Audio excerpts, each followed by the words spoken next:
Атажурт саясий партиясы президенттикке эки талапкерди Ахматбек Келдибеков менен Камчыбек Ташиевди көрсөттү. Бир партиядан эки талапкердин көрсөтүлүшүн саясий талдоочулар партиянын тактикасы катары сыпатташууда. Эгер бири өтпөй калса, экинчиси жарышты уланта берет дегенди түшүндүрөт. Шайлоо жакындаган сайын талапкерлердин саны дагы токтобой өсүп жатат. Темага кесиптешим токтолот. Ахматбек Келдибеков, Камчыбек Ташиев жана Адахан Мадумаров башында биригишип, үчөөнүн бирөөсү гана президенттикке аттанат деп айтып жатышкан. Бирок көп өтпөй эле Адахан Мадумаровду Бүтүн Кыргызстан саясий партиясы талапкер катары көрсөтүп чыгышты.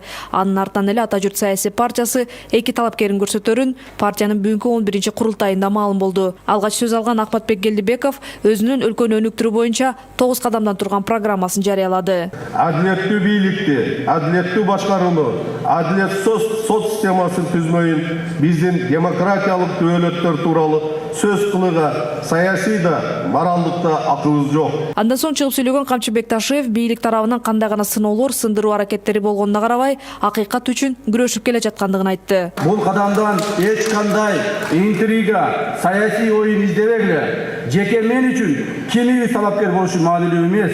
Мен үчүн Атажурттун талапкеринин жеңишинде жетүүсү өтө маанилүү болгон. Курултайга кадырлуу мейман катары чакырылган Өнүгүү прогресс партиясынын лидери Бакыт Төрөбаев Атажурт саясий партиясы өзүнүн орду бар, күчтүү партия экендигин айтып, эки талапкер тең татыктуу экендигине токтолду. Бул эки агам такшалды, эки агам бышты.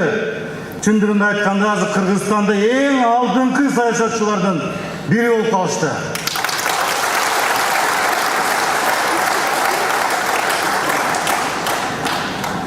Урматтуу агаларым, эл журт билет, сиздер Кыргыз мамлекетине кошкон салымыңар зор. Бүтүндүгүнө, өнүгүшүнө мына сиздердин салымыңыз зор. Бунун баарын эл билет. Эми урматтуу туугандар, кийинки биздин келаткан президенттик шайлоо. Бул эски баракты жабып, бир жаңы тарыхты жазбайлыкпы сиздер менен чогуу. Бул шайлоону жеңишти ким жасайт? Шайлоонун жеңишин эл жасайт. Бийлик шайлап коет экен, бийлик аныктап койду деп, ал туура эмес. Шайлоо деген бул күрөш. Ар бир добуш үчүн күрөшөйлү. Биздин мамлекетибиз бул биздин мамлекетибиз. Биздин мамлекетибиз бир башка мамлекеттин элинин мамлекети эмес. Ошондуктан биздин мамлекетибизди сактап, биримдикке келип, ынтымак менен чогуу сүйлөшүп, таразалап, кеңешип, бир ой менен чыксак, биз чоң жеңишке жетебиз. Бизди алдыда чоң жеңиш күтүп турат. Чоң рахмат. Туруктуу элдик кеңештин төрагасы саясатчы Азимбек Бекназаров Атажурт партиясынын курултайында сөз сүйлөп жатып, президенттик бир гана орун бардыгын белгилеп, кеңешип бир талапкерди чыгаруу сунушун айтты. Ахмат, камчы илим, бирок орун бирөө.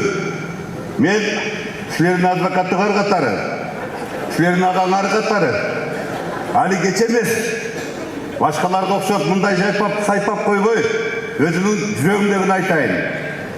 Орун бирөө, өкөңөр орун жок. Аталган партиядан эки талапкердин чыгышын саясатчылар Атажурт партиясынын тактикасы катары сыпатташууда. Анткени жогорку сот 13 июнда маалымат таратып, жогорку кеңештин экс-спикери Ахматбек Келдибековдун соттуулугу 8 ноябрда гана алынарын кабарлаган.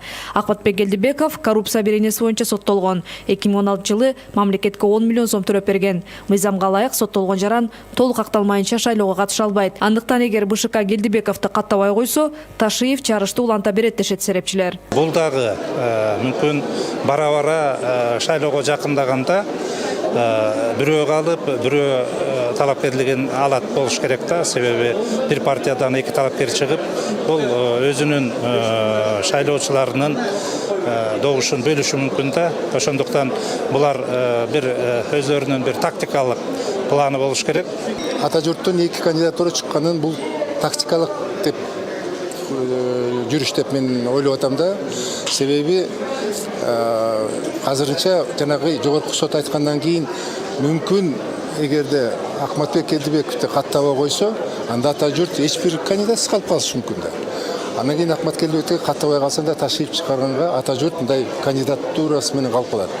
А эгерде Акматбек Келдибекти мындай регистрация кылып койчу болсо, анда мүмкүн дагы башкача чечим болуп калышы мүмкүн ата журттукка. Кыргызстанда президенттик шайлоо үстүздөө жылдын 15 октябрда өтөт. Өлкөнүн борбордук шайлоо комиссиясына шайлоого талапкер катары катышуу ниетин билдирип, 29 киши арызын тапшырды. Башка дагы арыз жазууга ниеттенгендер жок эмес. Талапкерлерде расмий каттоо 1 августка чейин жүрөт жана ага чейин президент болгусу келгендердин саны 100гө жетиши мүмкүн дешет серепчилер.